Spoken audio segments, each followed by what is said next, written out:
तो बच्चों PYQ series का ये जो हमारा नेक्स्ट क्वेश्चन है वो है a body of mass 4 kg is placed on a plane at point P having coordinates 3,4 under the action of force 2i cap plus 3j cap it moves to new point Q having coordinates 6,10 in 4 seconds.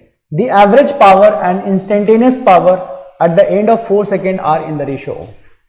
तो बच्चों यहाँ पे जो question है इसमें force given है, initial and final point given है and time given है. तो we need to find first average power and then instantaneous power. तो देखिए दोनों में क्या फर्क है. सबसे पहले एवरेज पावर की बात कर लेते हैं. तो average power is net work done divide by total time taken. ठीक है. अब वर्क डन कैसे निकालते हैं बच्चों. तो वर्क डन का सबसे अच्छा तरीका ये है कि फोर्स का x component into displacement along x axis, initial x coordinate to final x coordinate plus Fy dy y का इनिशियल से y2 dy plus Fz dz z1 to z2. तो ये हमारा क्या हो गया, वर्क डन हो गया divided by total time is 4 second. तो ये क्या आ गया बच्चों हमारा एवरेज पावर. ठीक है. अब Fx की वैल्यू क्या है यहाँ पे 2. Fx की वैल्यू क्या है 2. dx का इंटीग्रल क्या हो जाएगा x. इनिशियल पॉइंट क्या है 3. फाइनल x कोऑर्डिनेट क्या है 6. फिर इसी तरह से y के केस में करें तो y कंपोनेंट इज 3, कांस्टेंट है. ठीक है. This force is constant. dy का इंटीग्रल क्या हो जाएगा y कहां से कहां तक,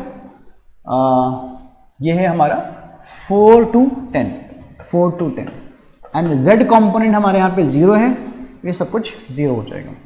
होल डिवाइडेड बाई 4.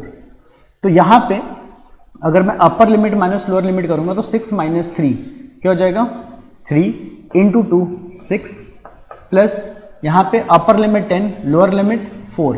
तो 10 minus 4 that will be 6 again. तो 3 इंटू 6. ठीक है. Divided by 4. अब टोटल करेंगे 6 plus 18 divide by 4 that is 24 divide by 4. तो ये कितना हो गया 6 what is the average power. तो 6 वॉट हमारा एवरेज पावर हो गया.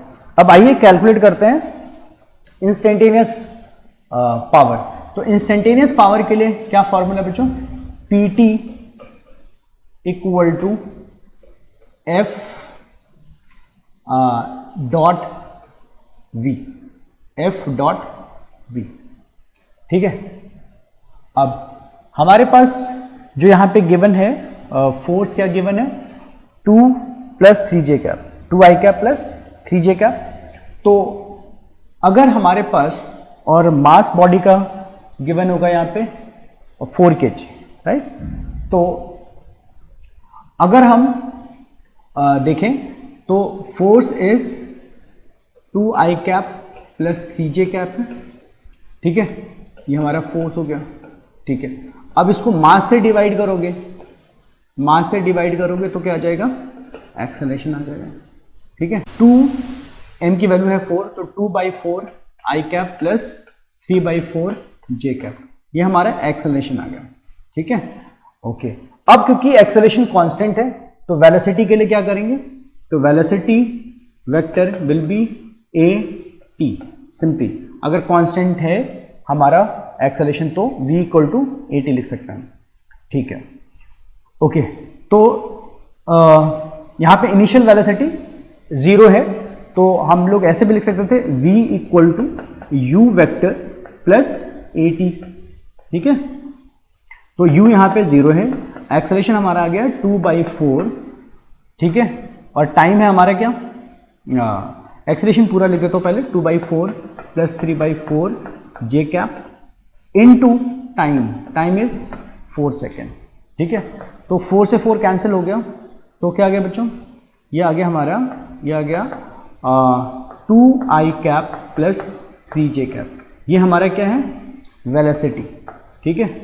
अब मैं इंस्टेंटेनियस पावर के फॉर्मूले में फोर्स रख दूंगा तो 2i cap plus 3j cap, ठीक है। And dot of velocity vector, velocity vector हमने यहाँ निकाल लिया है, वो है again 2i cap plus 3j cap, right. तो अब ये डॉट प्रोडक्ट करना आपको आता है ना। आई कैप के कोफिशिएंट को इसके आई कैप के कोफिशिएंट से मल्टीप्लाई कर देंगे, जे के कोफिशिएंट को जे के कोफिशिएंट के साथ मल्टीप्लाई कर देंगे, ठीक है। तो ये जाएगा हमारा 2 × 2 4 एंड 3 × 3 9, तो क्या 4 प्लस 9, ये कितना हो गया 13 वॉट।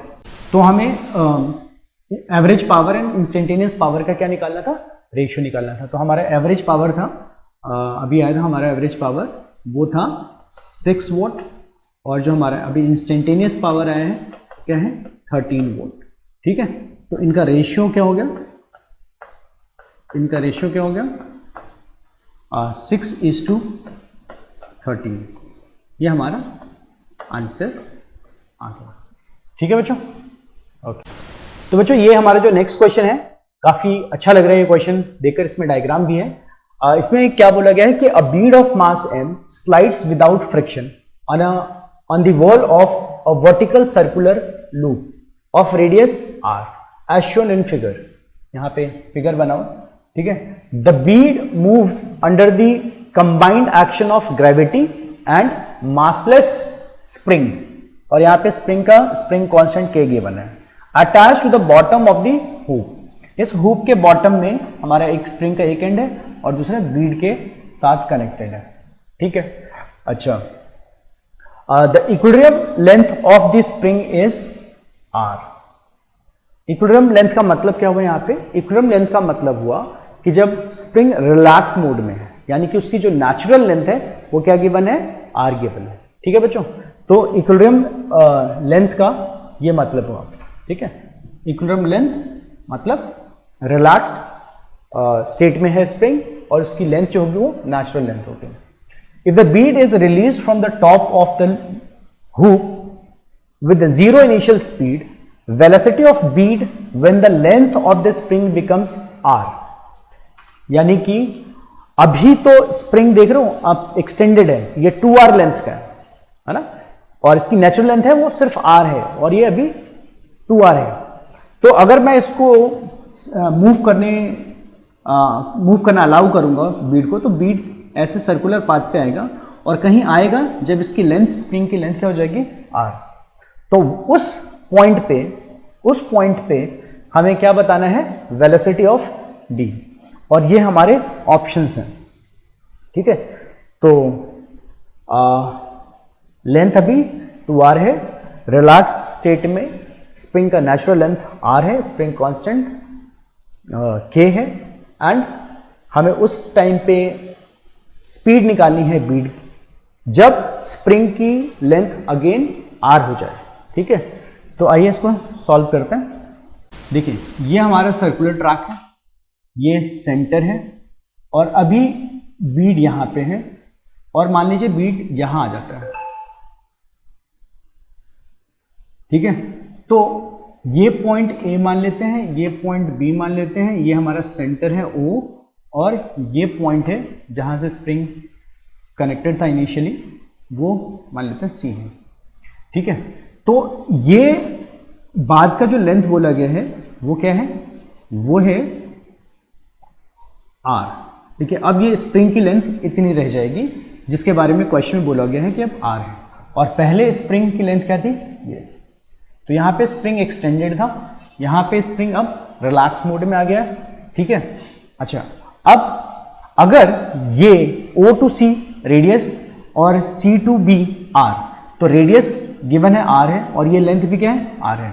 तो इस तरह से ये दोनों साइड्स क्या है, इक्वल है। और अगर मैं यहाँ से एक लाइन ज्वाइन करूँ B को, मतलब O to B ज्वाइन करूँ, तो ये क्या बन जाएगा, एक तरह से R R R, ठीक है, क्योंकि OC रेडियस, OB भी रेडियस, और ये R गिवन है, तो इक्विलैटरल ट्रायंगल बन जाएगा। तो ये एंगल हमारा क्या हो जाएगा, 60 डिग्री, ठीक है। अगर मैं एक ऐसे हॉरिजॉन्टल लाइन ड्रॉ कर लेता हूँ तो ये 60 हो गया और ये क्या हो गया, 30 डिग्री, ठीक है।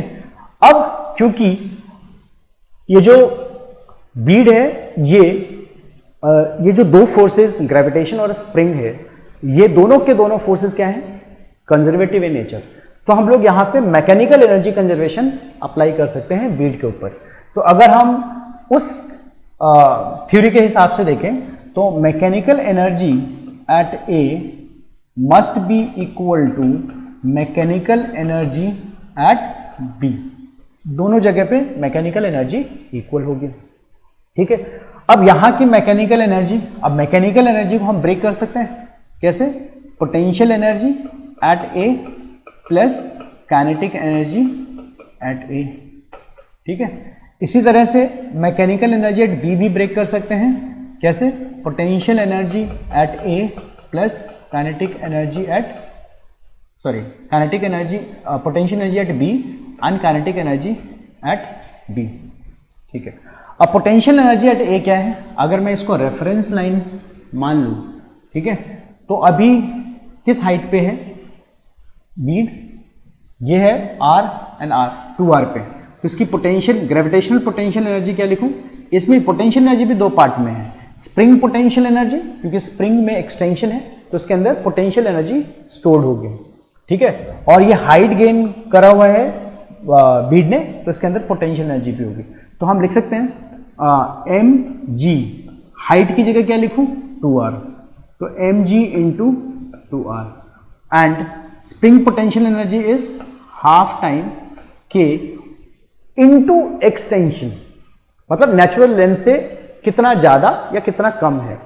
तो अगर हम 2r की बात करें तो r is the natural length, तो जो गैप है नेचुरल लेंथ और अभी एक्सटेंडेड लेंथ में वो r का है ना। तो ये r is the length of spring जितना वो एक्सटेंड हुआ है। तो यहां एक्सटेंशन की जगह क्या लिख देंगे? r, तो क्या होगा? हाफ के r स्क्वायर, ठीक है, ओके। अब काइनेटिक एनर्जी क्या लिखेंगे यहाँ पे? क्योंकि स्टार्ट फ्रॉम जीरो स्पीड, तो काइनेटिक एनर्जी हमारी क्या है? 0 यहाँ पे। तो यहाँ की जो टोटल मैकेनिकल एनर्जी आ गई वो क्या है? 2mgr plus half time k into R square. ये हमारी मैकेनिकल एनर्जी एट ए आ गई। अब हम लोग मैकेनिकल एनर्जी एट बी देखेंगे। तो मैकेनिकल एनर्जी एट बी क्या होगी? तो उसके लिए हमें हाइट चाहिए, ये हाइट चाहिए, है ना।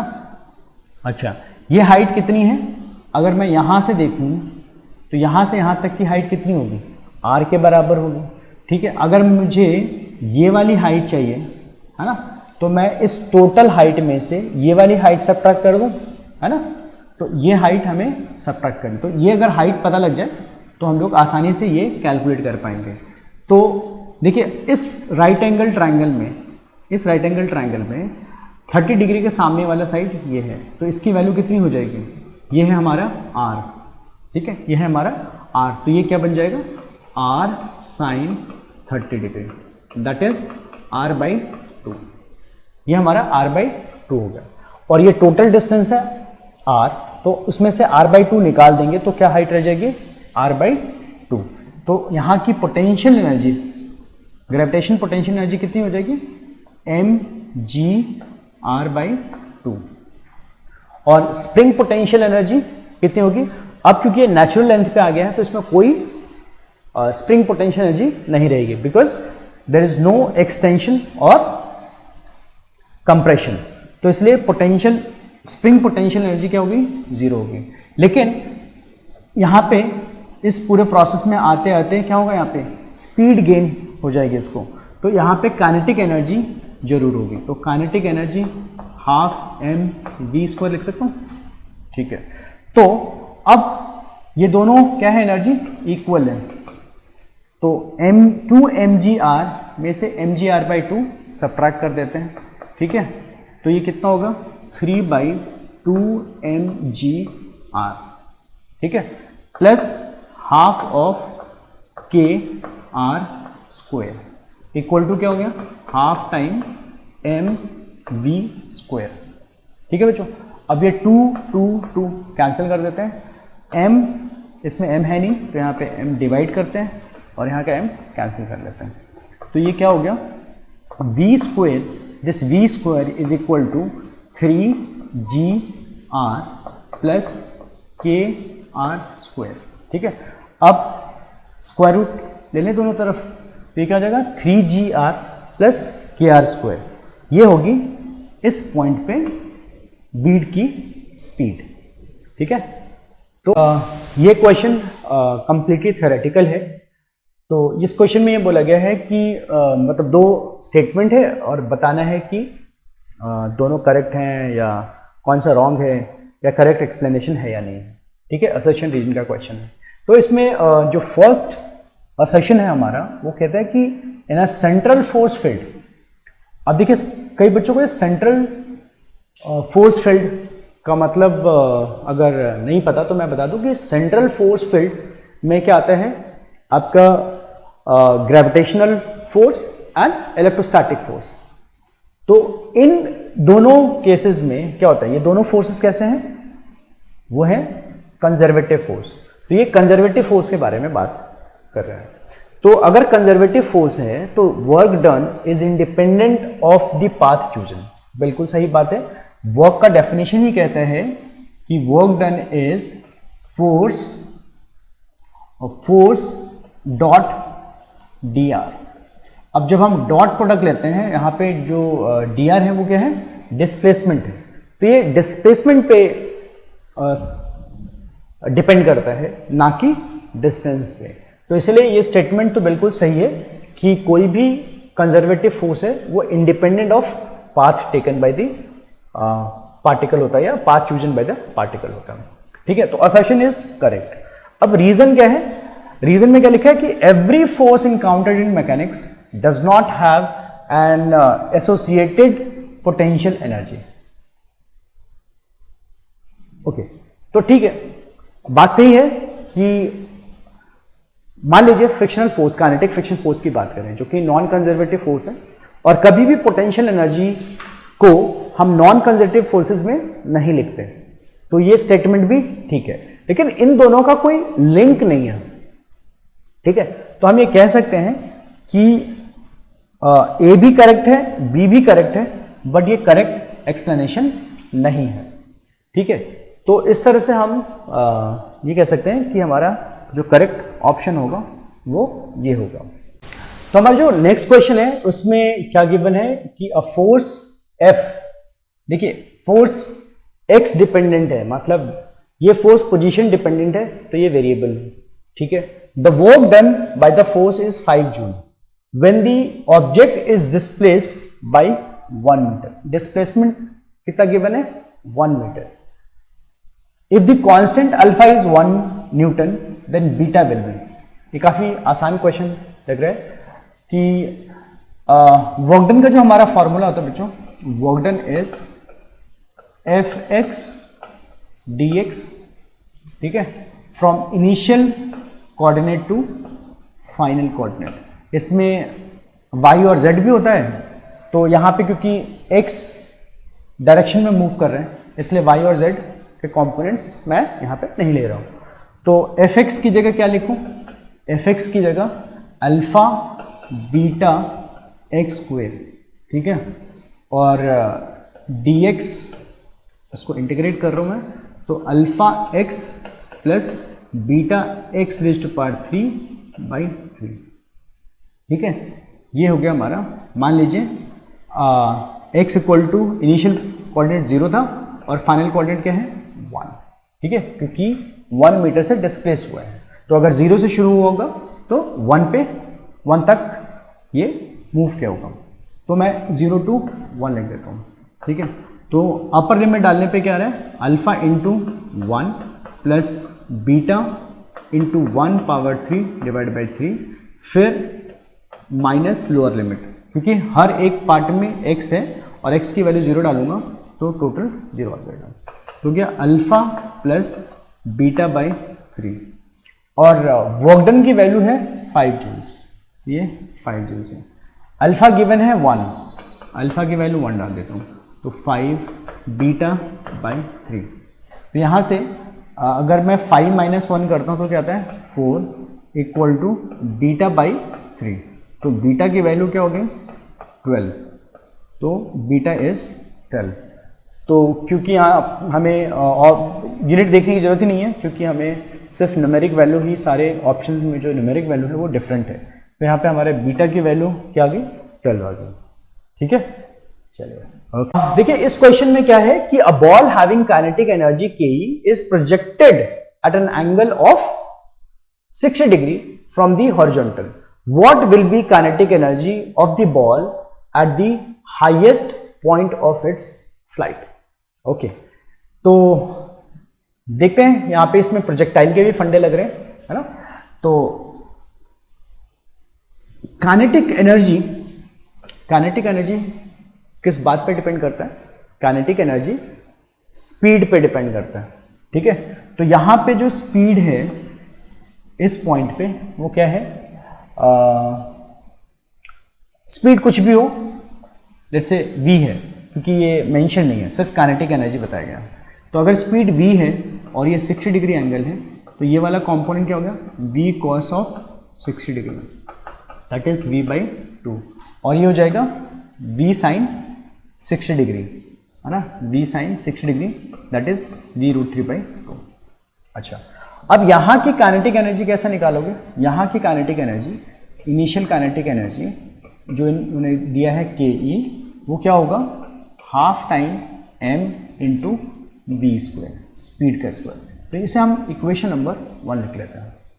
अब जब ये प्रोजेक्टाइल टॉप पोजीशन पे पहुंचेगा तो इसके पास ये जो वर्टिकल कंपोनेंट है वो 0 हो जाएगा, है ना। वर्टिकल कंपोनेंट y के अलॉन्ग की जो वेलोसिटी है वो 0 हो जाएगी। ठीक है, सिर्फ horizontal component v cos 60 degree, that is v/2, और इस कंपोनेंट की वेलोसिटी, इस डायरेक्शन में जो वेलोसिटी है वो कभी बदलती नहीं है, बिकॉज इधर कोई फोर्स नहीं है। तो ये वेलोसिटी का ये component, horizontal component, will remain same as v/2। अब अगर मैं यहां पे काइनेटिक एनर्जी लिखूं के ई डैश, लेट्स से, तो ये क्या हो जाएगा, हाफ टाइम m v/2 का स्क्वायर, तो v/2 का स्क्वायर, तो क्या हो गया ये, हाफ m v²/4। अब देखिए इक्वेशन 2 में हाफ एम वी स्क्वायर को हमने क्या लिखा था, के ई, तो हाफ एम वी स्क्वायर को आप क्या लिख दोगे, के ई, जो गिवन है क्वेश्चन में, डिवाइडेड बाय क्या हो गया, 4। तो अभी जो न्यू काइनेटिक एनर्जी आई हमारी वो क्या आई, के ई बाई 4। जो ये जो क्वेश्चन है ये काफी आसान क्वेश्चन लग रहा है। इसमें क्या कह रहे हैं कि फोर्स, एक कांस्टेंट फोर्स गिवन है 2i cap plus bj cap and k cap, और इसके अप्लाई करने पे पार्टिकल में ये डिस्प्लेसमेंट आता है। ठीक है, और टोटल वर्क डन 0 है ये कह रहे हैं, तो हमें b की वैल्यू बतानी है। ठीक है, तो ये काफी आसान क्वेश्चन है। इसमें क्योंकि फोर्स हमारा कांस्टेंट है तो हम लोग वर्क डन लिख सकते हैं, फोर्स का x component into displacement along x axis plus force का y component into displacement along y axis, force का z component into displacement along z axis. तो fx की वैल्यू क्या है बच्चों, fx 2 and delta x is 1। ठीक है, plus fy क्या है, v, एंड डिस्प्लेसमेंट क्या है, -2, एंड fz क्या है, 1 इंटू डिस्प्लेसमेंट क्या है, -1। ठीक है, यहां पे -1, तो वर्क डन की वैल्यू कितनी है, 0। तो ये क्या हो गया, 2 minus 2b minus 1 equal to 0।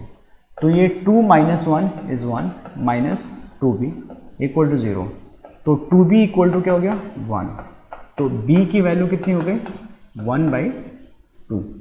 तो ये हमारा आंसर आ गया 1/2।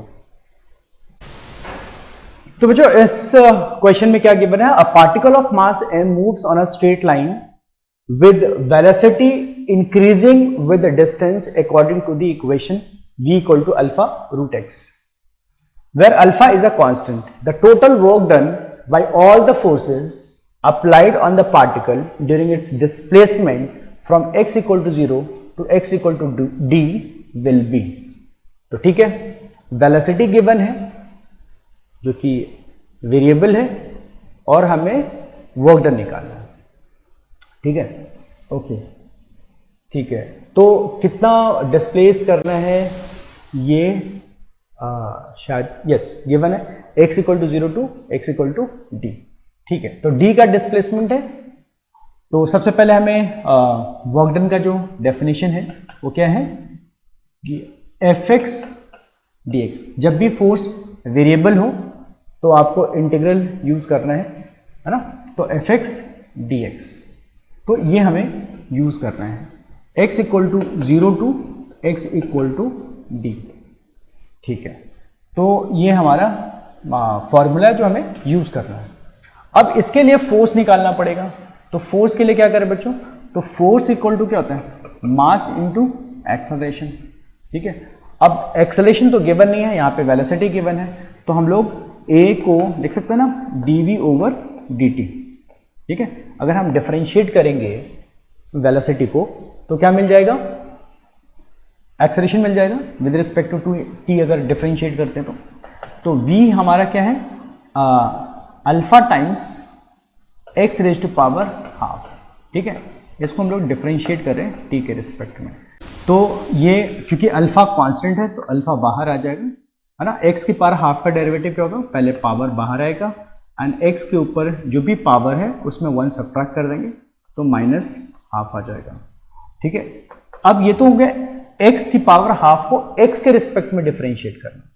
क्योंकि हमें t के रिस्पेक्ट में डिफरेंशिएट करना है तो हमें एक और चीज करनी पड़ेगी, इस वेरिएबल को t के रिस्पेक्ट में भी डिफरेंशिएट करना पड़ेगा। तो dx बाई dt हो गया, तो a equal to alpha half x की power minus half dx by dt। अब dx बाई dt क्या होता है बच्चों, तो पहले मैं ये लिख देता हूँ half alpha half and x की पावर माइनस हाफ है तो नीचे आ जाएगा, तो मैं इसको नीचे 1/2 √x भी लिख सकता हूँ, और ये क्या है dt। अब देखिए v ऑलरेडी गिवन है, अल्फा रूट एक्स, तो मैं alpha 2/√x into alpha root x. ठीक है, तो यहाँ से रूट एक्स और रूट एक्स कैंसिल हो जाएगा, तो क्या हो जाएगा alpha into alpha, alpha square by 2, alpha square by 2। ये हमारा क्या हो गया, एक्सेलरेशन हो गया।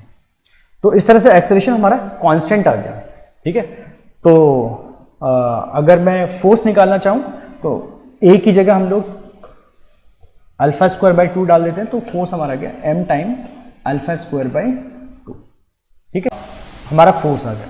अब इस फोर्स को यहाँ रख देंगे, तो फोर्स की जगह क्या हो जाएगा m alpha square by 2 and dx का इंटीग्रल क्या हो जाएगा x, कहाँ से कहाँ तक 0 टू d, तो m alpha square by 2 into D.